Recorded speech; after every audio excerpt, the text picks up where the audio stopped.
uma forma de trabalhar com intervalos, né, e caixas, que não são totalmente verdadeiras ou falsas em relação a um dado teste, é contrair ou subdividir essas caixas. Isso é feito com esses subpavings e contratores. Então, falando primeiro de subpavings. Né? Subpaving é um conjunto de caixas que não se sobrepõem, então são caixas adjacentes. E um dado conjunto que eu quero achar, esse X, né, esse X aqui escrito diferente, é o meu conjunto desejado. Ele vai ser, ele pode ser representado de forma limitada por um subpaving, né, interno e um subpaving externo. Ou seja, a gente sabe que o X é alguma coisa no meio dessas duas representações, desses dois conjuntos de caixas. Então aqui, se eu tenho, eu quero dizer que X é o conjunto de todos os pontos x1, x2, tal que é x1 ao quadrado mais x2 ao quadrado pertence ao intervalo 1 a 2. Ou seja, x1 ao quadrado mais x2 ao quadrado igual a alguma coisa é a equação de um círculo. Essa alguma coisa variando de 1 até 2 vai me dar um intervalo aqui, né? Um círculo, no caso dá um anel. Né? E esse valor é o limite inferior e esse é o superior, né? O 1 e o 2. Achar, né, esse conjunto de pontos com intervalos não é, né, claramente dá para ver que não é, se eu colocar um intervalo aqui em cima, né, uma caixa, vão ter vários pontos que estão fora, fora, e alguns que vão estar dentro. Se eu quebro essa caixa em várias caixas, um monte de caixas, e aqui tem essas várias caixinhas, agora eu posso ter um conjunto aqui de caixas, essas caixas em branco aqui, são, né, fazendo a somatória dessas caixas, eu tenho um subpaving que é o subpaving interno, ou seja, que todas essas caixas estão dentro desse, estão satisfazendo esse teste, mas eu tenho aqui em branco, fora e dentro desse anel, eu tenho certeza que aqui é falso, então aqui e aqui é falso, e aí tem essas caixas em cinza bem pequenininho na borda, que são as caixas que eu não tenho muito o que dizer. Então, se eu somar as caixas brancas com as cinzas, eu sei que o meu conjunto X está dentro dessas caixas. E se eu pegar só as caixas brancas, eu sei que o meu X está. Eu sei que essas caixas brancas estão dentro de X. Então é bem isso. Né? Aqui estão as caixas brancas, aqui é as brancas mais as cinzas, e o X é alguma coisa do meio. Tá? E aí operações, né, como essas aqui, podem ser aproximadas então com operações com subpavings. Como fazer essas divisões? Então aqui entra o algoritmo de inversão de conjuntos, set inversion, que é aquela lógica que eu mostrei no exemplo anterior, dado aqui a definição do meu conjunto, que é esse meu conjuntão X, são todos os pontos X, tal que f de X pertence a um Y, tá? Então, eu quero pegar todos os conjuntos X, tal que f de X, x1 ao quadrado mais x2 ao quadrado, pertence a esse intervalo, 1, 2, por exemplo.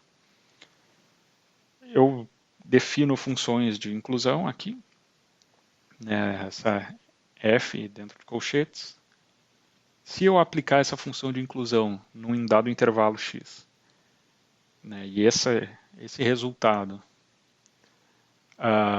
estiver contido em y, ou seja, estiver contido totalmente aqui dentro, então x também está contido em x. Essa é a lógica. Vamos voltar naquele outro exemplo, né, aqui.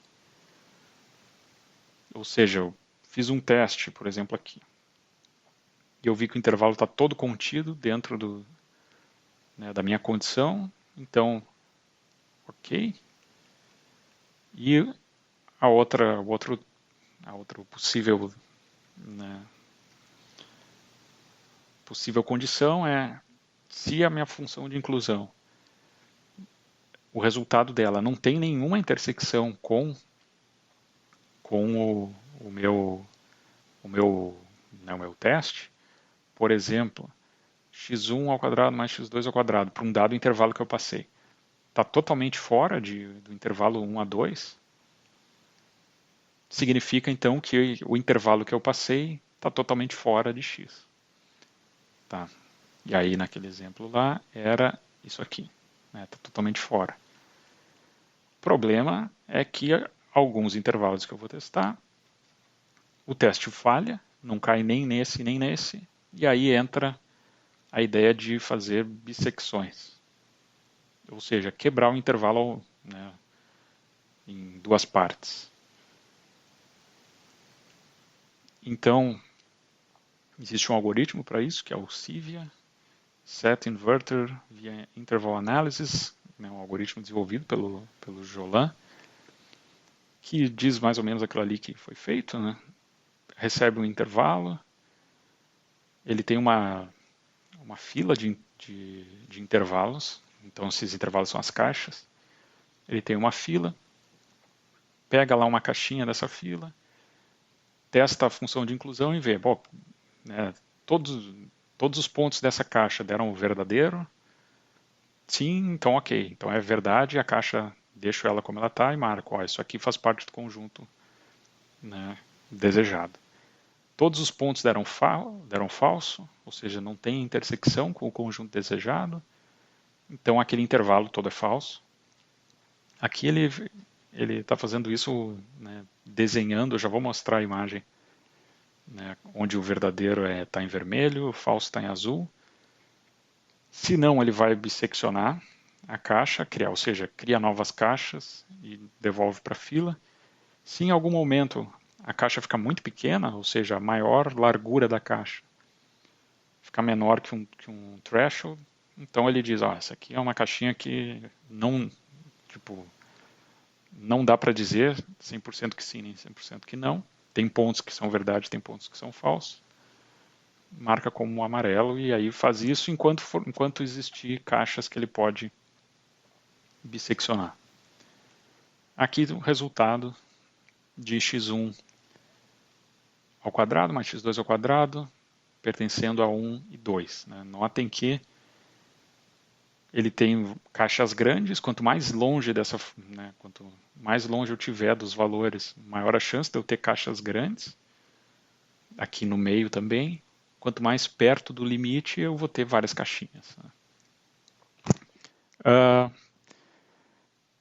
Notem que essa ideia aqui é muito parecida com, né, ideias de quadritriz, por exemplo, só que lá, né, o particionamento tinha regras bem específicas. Aqui no caso ele também está dividindo, né, bem no meio das células, né, mas não necessariamente as células são quadradas, né, notem que não. Ele vai fazer um particionamento na vertical, um na horizontal. Pode ficar um quadrado, mas pode ser que fiquem retângulos. Né? Mas o algoritmo aqui vai ser, né, muito parecido. Vai ser tipo que nem se faria numa KD-tree, numa quad-tree, se fosse particionar sempre em quadrados. O problema, né, desses métodos é que, do método de bissecção, é que ele pode se tornar ineficiente. Né? Porque dependendo da função que eu estou tentando achar, eu vou ter que fazer tantas subdivisões que talvez fosse mais fácil, tipo, aplico um grid e aí simplesmente checo se o valor é verdade ou não. Então, e aí, se a complexidade ficar muito grande, não faz mais sentido o uso de intervalos. A ideia do uso de intervalo é que eu boto uma caixa, testo, né, basicamente os limites dela e uso isso para, né, aproximar o meu conjunto desejado. E aí a ideia das funções de inclusão é para deixar mais fácil ainda. É uma aproximação, só que é simples de calcular. No momento que eu vou ter que calcular 1 milhão de caixinhas, aí já não é tão eficiente. Então não vale a pena. Mas são úteis se a solução, o meu conjunto que eu estou tentando chegar é pequeno, aí é útil, né? Por exemplo, eu tenho um grande espaço e o lugar que eu quero achar é uma regiãozinha do espaço. Então eu vou matar grandes partes do espaço facilmente, né? Mas uma abordagem alternativa é o uso de contratores. Tá? Contrator é um operador que eu vou aplicar sobre intervalos e que mantém essas duas propriedades, ou seja, para todo intervalo, o resultado da minha contração vai estar contido no meu intervalo, ou seja, eu vou reduzir o intervalo, ele é menor, ou no pior caso igual ao intervalo, e a outra propriedade é a intersecção do intervalo contraído, ou seja, do resultado da contração, com o meu conjunto desejado, com o x, que é o que eu estou procurando, vai ser igual à intersecção que eu tinha no meu intervalo original e x. Ou seja, ter um exemplo aqui, né? Vamos supor que o meu desejado é essa forma aqui em cinza e eu tinha um intervalo em x aqui. Eu quero contrair esse intervalo, eu quero reduzir ele, mas eu não quero perder o que ele tinha, os valores que ele representava do meu conjunto desejado, ou seja, essa área em cinza que está dentro do intervalo. Isso para cada um dos intervalos que eu vou aplicar a contração. Então, por exemplo, isso aqui seria uma contração ótima, que eu peguei o menor intervalo, que ainda mantém todos os valores que eu tinha dentro e não... ou seja, eu mantenho isso e reduzo o máximo possível. Aqui já não foi uma contração tão boa, deixa eu mostrar. Mas é uma contração válida. Eu não perdi os valores, que eram do conjunto, mas reduziu. Aqui também. Aqui nem tinha nada, mas ele reduziu. Alguns ali, se não tem nada, vão ser eliminados. Essa é a ideia de contratores. A questão é como a gente pode definir esses contratores. Então, a ideia é fazer projeção de restrições. Então, por exemplo, considerando aqui uma restrição que é z igual a x mais y, e a gente tem intervalos iniciais de x, y e o próprio z. Então, a partir dessa z igual a x mais y, a gente pode tirar outras restrições. Primeiramente, estão analisando. Eu sei que x é de menos infinito a 5, y é de menos infinito a 4, z é x mais y. O maior valor de z é o maior valor possível somando esses dois intervalos, que é o 5 mais 4, que é 9. Então já dá para contrair z. Z não vai de 6 a infinito, vai no máximo de 6 a 9. Mas, conhecendo z, a gente pode contrair x e y também. Por quê? Porque x é z menos y, y é z menos x. E aí, com essas restrições, a gente pode então atualizar os outros valores. Aqui tem o passo a passo. Z a gente sabia que era de 6 a infinito, mas, dada a restrição, vai ser 6 infinito intersecção com o resultado dessa restrição, que é o x mais y. Então é 6 infinito intersecção menos infinito 9, 6 e 9. X é z menos y. X era de menos infinito a 5. Mas vai ser a intersecção disso com z menos y. E aí a gente vai poder atualizar. Chega que x agora é de 2 a 5, faz a mesma coisa para y, chega que é de 1 a 4. Então é possível, a partir de uma restrição, fazer contrações em cada uma das variáveis. Então, na adição, a regra de contração é essa que foi feita. Se eu tenho z é x mais y, ou seja, uma a soma é uma variável mais outra, eu posso contrair cada um desses intervalos com essas três regras. O que se tem mais a intersecção com a operação. Isso é feito para soma, pode ser feito para outras operações, por exemplo, para multiplicação. Tá? Claro que muda a forma. Z é x vezes y. Então, Z é o que eu tinha de Z, intersecção xy. X é o que eu tenho de x, intersecção Z divididos por y. Y é y, intersecção Z divididos por x. Isso vale, então, para multiplicação. Outros exemplos, né, o exponencial. Y é e elevado a x. Né? A gente pode tirar que y, então, é o que eu tenho de y, intersecção e elevado a x. E x é o que eu tenho de x, intersecção log na base e de y. Ou seja, qualquer operação, né, matemática, a gente pode desenvolver essas contrações que vão ir, por exemplo, a partir do que tem na direita para contrair o que eu tenho na esquerda, ou seja, a partir do e na x contrair y, e a partir do resultado esperado contrair a entrada. Se eu tenho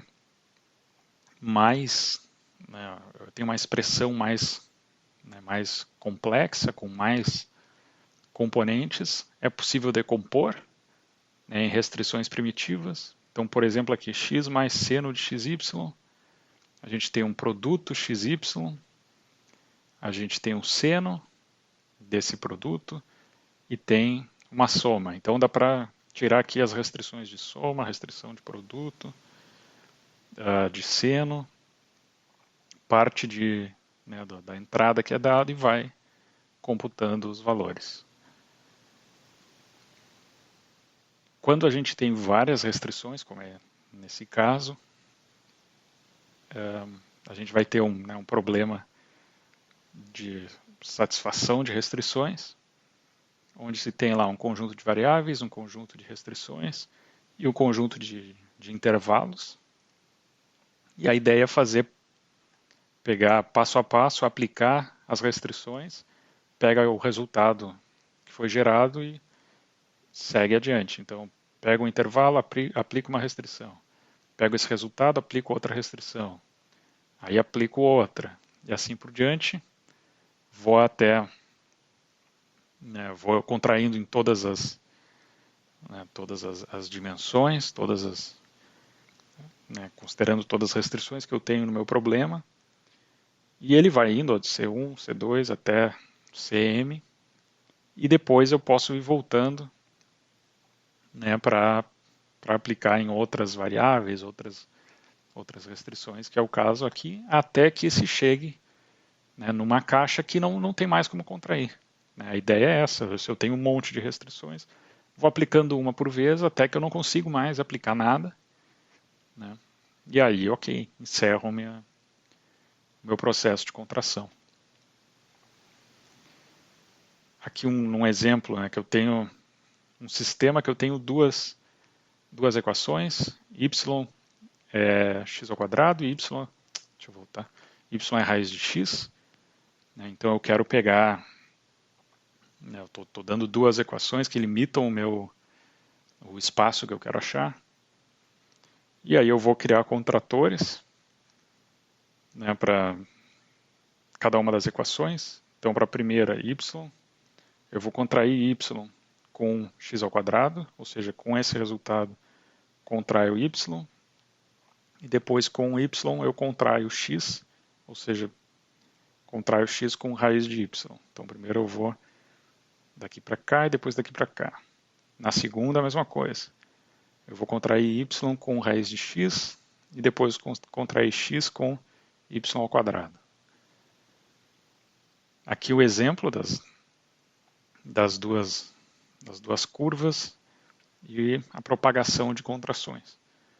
Então, por exemplo, eu vou contrair, usar o contrator C1 para contrair nessa direção, ou seja, isso aqui que está em cinza eu já eliminei, porque